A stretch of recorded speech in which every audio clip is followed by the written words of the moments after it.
Assalamualaikum warahmatullahi wabarakatuh. Waalaikumsalam warahmatullahi wabarakatuh. A'udzu billahi minasyaitonir rajim. Bismillahirrahmanirrahim. Alhamdulillahi rabbil alamin wassalatu wassalamu ala Rasulillah Sayyidina Muhammad ibni Abdillah. La haula wala quwwata illa billah. Alhamdulillah. Marilah kita panjatkan puji syukur kehadirat Allah Subhanahu wa taala karena pada malam hari ini kita masih diberikan rahmat dan nikmat sehingga bisa hadir di acara istighosah dan pengajian rutin Kamis malam Jumat. Mudah-mudahan kita senantiasa diberikan ilmu yang manfaat. Kedua kalinya sholawat serta salam senantiasa tercurahkan kepada junjungan kita Nabi besar Muhammad sallallahu alaihi wasallam. Kita lanjutkan tafsir amali surat Al-Alaq ayat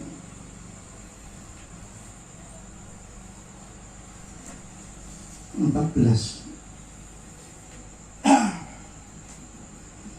A'udzu billahi minasyaitonir rajim. Bismillahirrahmanirrahim.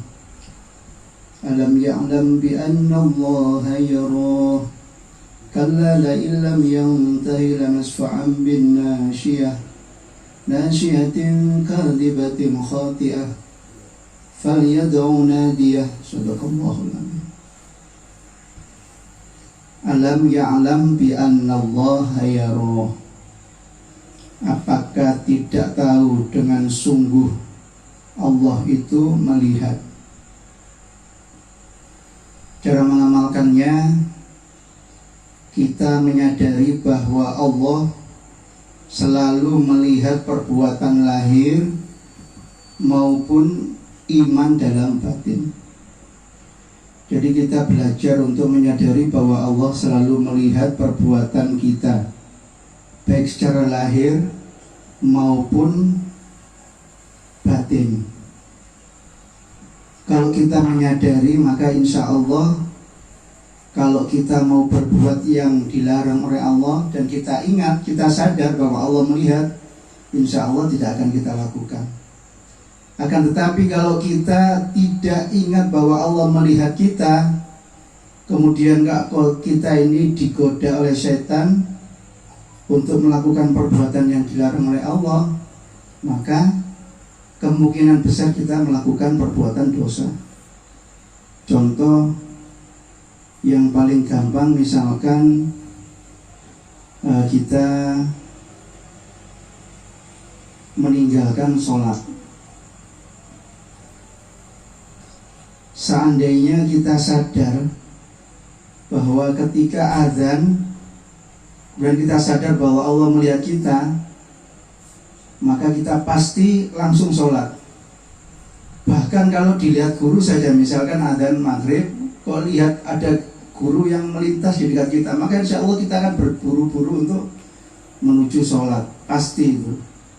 Artinya apa? Kalau kita melihat guru saja, maka kita berusaha untuk segera untuk berbuat baik, maka apalagi kalau kita merasa atau sadar bahwa Allah melihat kita, maka insya Allah kita akan menyegerakan untuk berbuat baik. Di antaranya beribadah, sholat dan lain sebagainya, termasuk bayar zakat atau kita infak. Seandainya kita sadar bahwa Allah melihat kita, maka ketika kita dimintai bantuan oleh saudara kita atau teman kita, misalkan pinjam barang atau uang, dan kita sadar, maka insya Allah kita pasti akan memberi, tidak banyak alasan. Kita berusaha untuk, kenapa? Karena dilihat Allah. Kalau merasa dilihat Allah, maka pasti ada pahalanya, pasti akan dicatat sebagai kebaikan. Tapi kalau kita tidak ingat, mungkin barangkali kita ketika kondisi sulit, ada teman kita pinjam barang atau uang, maka kita bisa saja menolak karena lupa bahwa Allah melihat kita. Contoh kalau kita lihat di acara televisi itu ada acara-acara yang dadakan. Jadi produser itu membuat skenario, ada seseorang yang minta bantuan kepada para penjual di pinggir jalan. Itu seandainya yang jualan itu tahu kalau itu skenario dan dapat hadiah, mungkin semua pasti mau bantu. Tiba-tiba ada pengemis misalkan minta minum atau uang. Ada yang membantu, ada yang tidak. Kenapa? Karena mereka mungkin yang bantu itu ingat bahwa Allah melihat, bahwa segala perbuatan kita pasti tercatat, tidak ada yang terlewatkan. Tapi bagi orang yang lupa bahwa Allah melihat kita, bahwa segala perbuatan kita baik lahir maupun batin sekecil apapun itu disaksikan oleh Allah, dicatat oleh Allah, maka orang yang tidak sadar bisa saja menolak. Kok enak saya kerja soro-soro dimintai uang. Atau ketika kita nggak punya uang, waduh aku nggak punya uang, ini uang tinggal 10.000. Wah, kalau saya kasihkan nanti saya nggak punya uang. Pasti begitu. Tapi kalau kita ingat Allah melihat kita, mungkin kita nggak apa-apa. Kita yakin, kita iman bahwa segala sesuatu yang kita amalkan pasti dibalas oleh Allah. Ini kita berusaha menyadari bahwa Allah selalu melihat perbuatan kita, baik lahir maupun batin. Kemudian yang batin, rasan-rasan, misalkan ada orang kok kebetulan di hadapan kita, kemudian dia berbuat sesuatu yang menurut kita jelek. Kemudian kita batin, wong iku cek nemene atau cek gobloke dan sebagainya. Atau orang itu kok begitu medit. Padahal kita juga kadang-kadang medit, batin orang, menjelekan orang lain, kita hindari. Kenapa? Meskipun dalam batin Allah melihat dan lain sebagainya. Banyak contoh-contoh yang lain. Jadi intinya kita berusaha menyadari bahwa Allah selalu melihat kita dimanapun kita berada. Baik di dalam kamar, kalau mungkin di luar dilihat orang kita masih bisa jaga karena dilihat. Tapi kalau dalam kamar kadang kita lupa, gak ada orang tapi Allah melihat, sehingga kita terkadang berbuat dosa ketika tidak ada orang yang melihat. Ciri-cirinya biasanya perbuatan itu adalah malu kalau dilihat orang. Kalau kita disaksikan orang malu, biasanya perbuatannya itu jelek. Tapi kalau di dalam nggak ada orang tahu, kemudian dilakukan, nah itu kadang-kadang perbuatan itu bisa jadi perbuatan yang kurang baik. Ada orang malu kita lakukan, tapi nggak ada orang, kadang kita lakukan. Banyak contohnya, dan kadang hal-hal yang kecil yang tanpa kita sadari. Jadi kita berusaha sadar bahwa Allah selalu melihat perbuatan kita, baik lahir maupun batin. Oleh karena itu kita memperbanyak berbuat baik sekecil apapun. Berbuat baik sekecil apapun. Misalkan di jalan ada sesuatu yang menghalangi, ada kayu atau paku. Kalau kita ingat bahwa sekecil apapun kita dicatat oleh Allah, dilihat oleh Allah, maka segera kita berbuat baik. Kita segerakan, berbuat baik itu nggak usah ditunda-tunda. Salah satu hal yang disegerakan, yang diperintahkan untuk disegerakan adalah taubat. Termasuk juga berbuat baik. Jadi berbuat baik sekecil apapun harus kita perbanyak. Kemudian misalnya membaca Al-Quran. Nah ini kalau kita sering lupa, satu hari nggak membaca Al-Quran, maka kita coba mengingat bahwa Allah melihat kita. Bagaimana kalau kita ditanya, kemarin kamu satu hari buat apa saya kasih umur? Al-Quran kok nggak dibaca sama sekali? Atau kemarin kamu tak kasih panjang umur, kenapa kok tidak digunakan untuk amal soleh? Kok hanya tidur-tiduran misalkan, santai-santai, kok nggak dipergunakan untuk sesuatu yang baik, yang diniati untuk Allah dan lain sebagainya. Maka dengan ayat ini marilah kita berusaha untuk setiap saat, jadi kapanpun dimanapun, jadi setiap saat kita belajar untuk selalu mengingat Allah, sehingga kita berusaha menjalankan perintahnya dan berusaha sekuat tenaga menjauhi segala larangannya, baik ada orang maupun tidak ada orang, karena kita yakin bahwa Allah melihat kita, sehingga di akhir nanti kita akan mendapat balasan, yaitu surga. Allahumma amin. Ini yang penting, balasannya apa? Surga. Kemarin saya pernah sampaikan kalau di dunia bisnis itu kita diiming-imingi dengan hadiah, ya rumah, mobil, itu dunia memang, dan itu banyak yang tertarik. Makanya kita contoh dalam hal ini, dalam hal amal. Dalam hal akhirat kita contoh bagaimana orang mereka bersemangat untuk mendapatkan kemewahan, mobil, rumah dan sebagainya, maka kita berusaha bersemangat untuk mendapatkan surga. Ini perlu kita semangati. Makanya dengan ngaji ini kita selalu mengingatkan. Mungkin kalau kita lupa karena kita banyak ngurusi urusan pekerjaan kita, maka dengan ngaji kita diingatkan, oh iya, kenapa kita tidak berlomba-lomba untuk menyegerakan mendapatkan surga. Artinya berbuat kebaikan harus disegerakan, jangan ditunda-tunda, jangan dikalahkan. Mendekatkan diri kepada Allah harus diutamakan. Kenapa? Pahalanya surga selamanya. Bayangkan kalau kita masuk di neraka, pilihannya cuma 2, surga atau neraka. Kalau sudah di neraka, alamat sudah. Kita sakit saja mungkin beberapa jam nggak kuat, itu di neraka selamanya. Bagaimana coba dibayangkan? Mumpung masih ada waktu, mumpung kita masih ada kesempatan bertobat dan memperbanyak amal. Jadi kita sadari bahwa Allah selalu melihat kita, maka kita perbanyak berbuat baik sekecil apapun. Kalla la illam yantahi lanasfa'an bin nasiyah. Sungguh jika tidak dia berhenti, sungguh kami tarik ubun-ubunnya.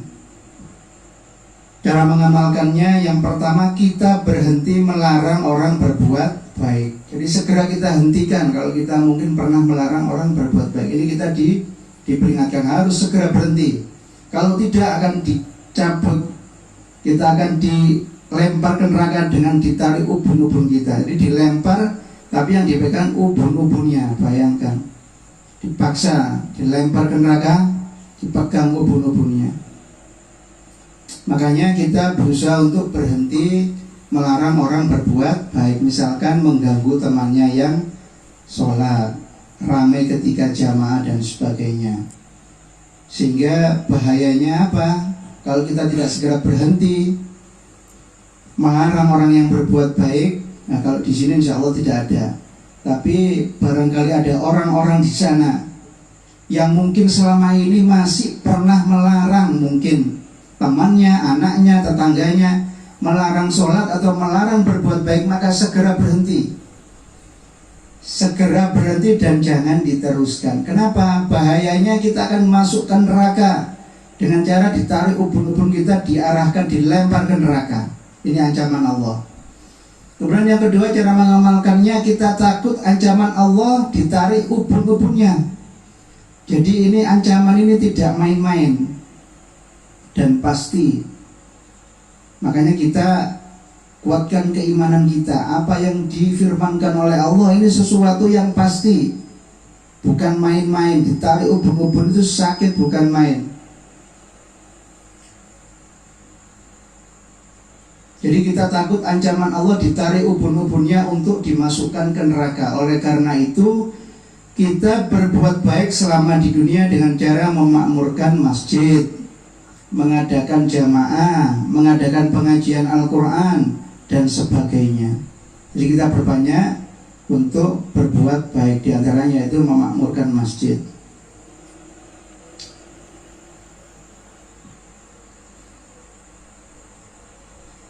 Nasyiatin kadhibatin khati'ah, yaitu ubun-ubun yang mendustakan, yang durhaka.